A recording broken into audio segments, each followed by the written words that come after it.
आलोचना का सवाल है, उस पर ज्यादा विस्तार से मैं कुछ कह नहीं सकता, क्योंकि अनुज ने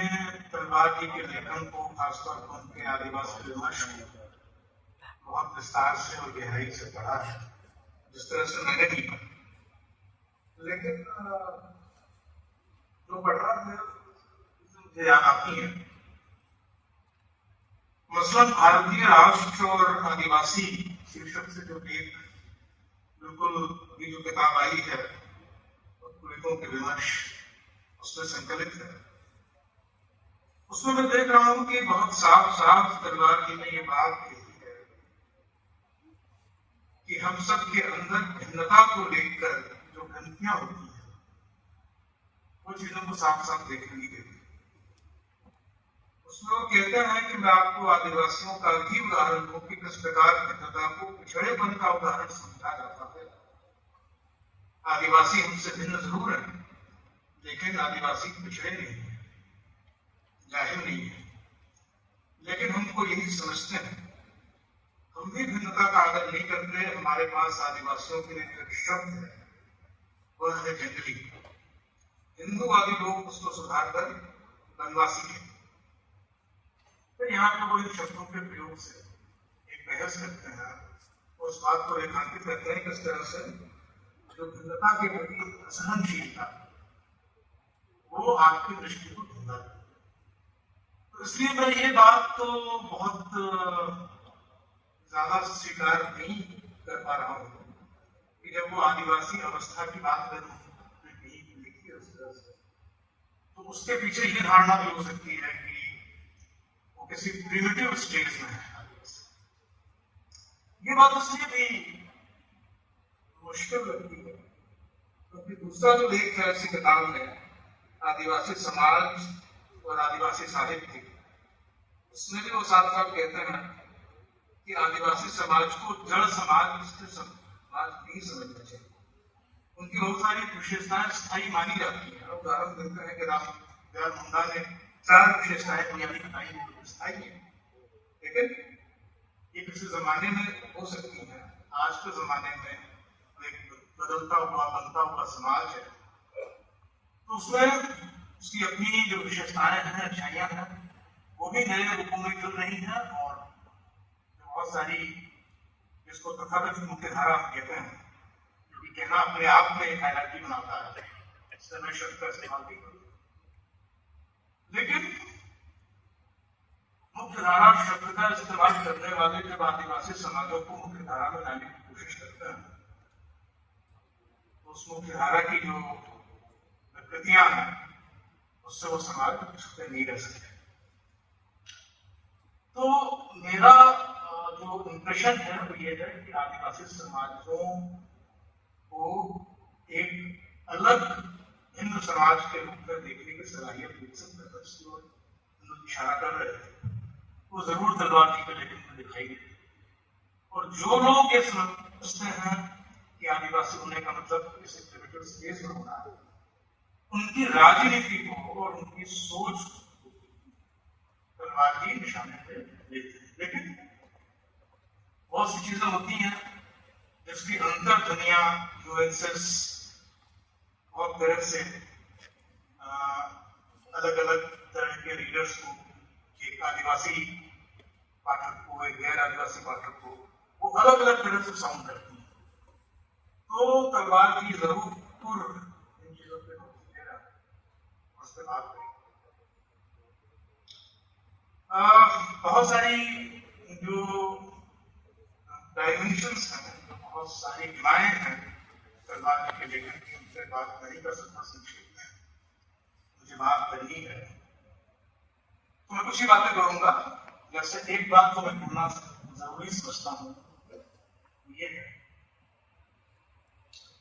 कि जब हम आलोचना की बात करते हैं, खासतौर पर हिंदी आलोचना की बात करते हैं, उसकी बहुत सारी धाराएं हैं, बहुत सारी विशेषताएं हैं, प्रवृत्तियां हैं, लेकिन बहुत स्थूल तरीके से बांटना हो तो ये कह सकते हैं कि एक तरफ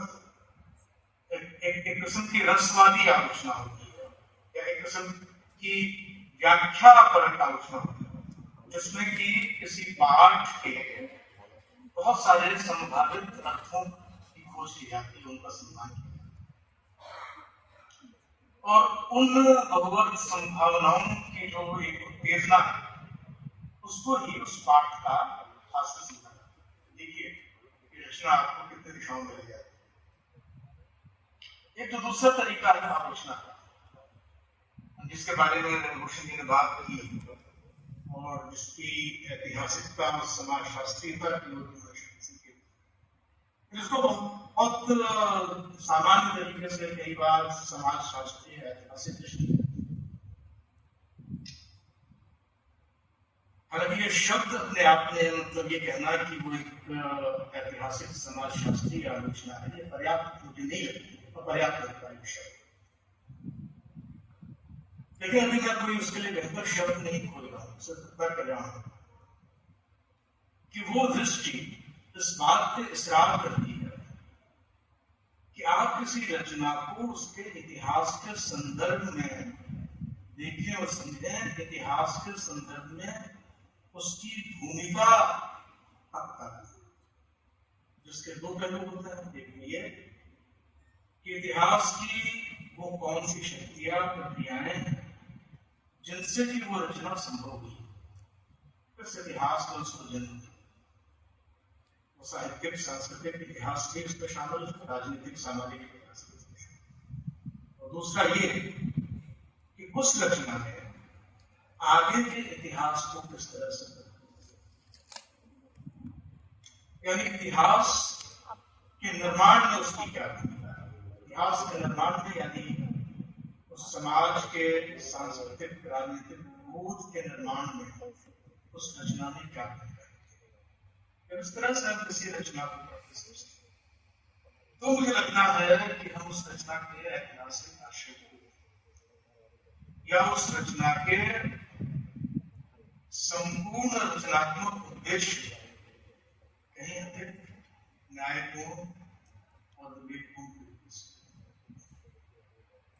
प्रेमाश्रम के जो व्याख्यान तत्ववादी का आलोचना में छपा था उसको इशारा किया, उसमें यही कहा गया, ये दिखाया गया कि वो कौन सी ऐतिहासिक शक्तियां थी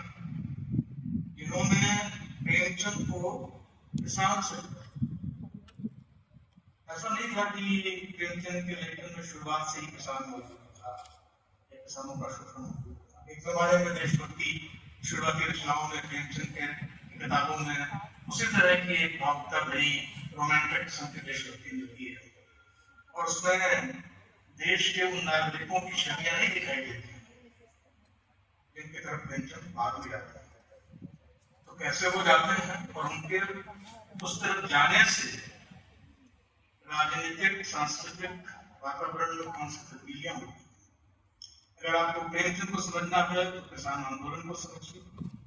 किसान आंदोलन से उसके रिश्ते को समझिए और फिर उस आंदोलन की अंतर्ध्वनियों को और उसके साथ उस लेखक के संवाद, यानी जो उस आंदोलन में नहीं है या जो उस आंदोलन में होना चाहिए, लेखक की अपनी कल्पना उसको समझने की कोशिश करें, ये एक पद्धति। और इस तरह की पद्धति में दायरे सारे मार्क्सवादी आलोचक काम करते हैं, लेकिन और निश्चित रूप से दलित आलोचक भी काम करते हैं, स्त्रीवादी आलोचक भी काम करते हैं, लेकिन उसमें जिस तरह से तलवार जी का काम है, जो एक तरफ ऐतिहासिक सामाजिक परिस्थितियों की खोज शोध और उसके लिए तमाम स्रोतों के इस्तेमाल पर आधारित है, दूसरी तरफ उस पाठ के बहुत गहन अध्ययन सूक्ष्म। तो इस पद्धति के साथ, इस प्रामाणिकता के साथ, तर्क संगत तरीके से, विवेकपूर्ण तरीके से जब हम हिंदी साहित्य के इतिहास में नजर डालते तो जब नवजागरण चर्चा होती है, 19वीं सदी के उस समय की चर्चा होती है जिसको हिंदी नवजागरण या उर्दू नवजागरण, तो तो वो सवाल हमारे सामने इस रूप में आ रहा है कि आज का जो हमारा देश है, आज का जो हमारा आज के जो हमारे समाज, उन सवालों की प्रकृति को समझने के लिए, उसके इतिहास को समझने के लिए, उसकी जड़ों को समझने के लिए हमें वहां से कौन सी अंतर्दृष्टि, कौन से सामग्री। और अगर आज की ये सवाल है, आज की ये बात की जा रही है कि कैसे हिंदू जनसंख्या बढ़ता चला जा रहा है, हिंदुओं की जनसंख्या लगातार घट रही है, मुसलमानों की जनसंख्या लगातार बढ़ रही है, तथ्यपरक बातें नहीं है, तथ्यों के आधार पर इन सबका खंडन बार बार किया जा चुका है। लेकिन जो बात है वो ये है कि 19वीं सदी में भी एक सवाल उठाया जाता है। 19वीं सदी में भी कहा जा रहा था कि हिंदू खतरे में है, और हिंदू इसलिए खतरे में है क्योंकि मुसलमानों का चारों तरफ है।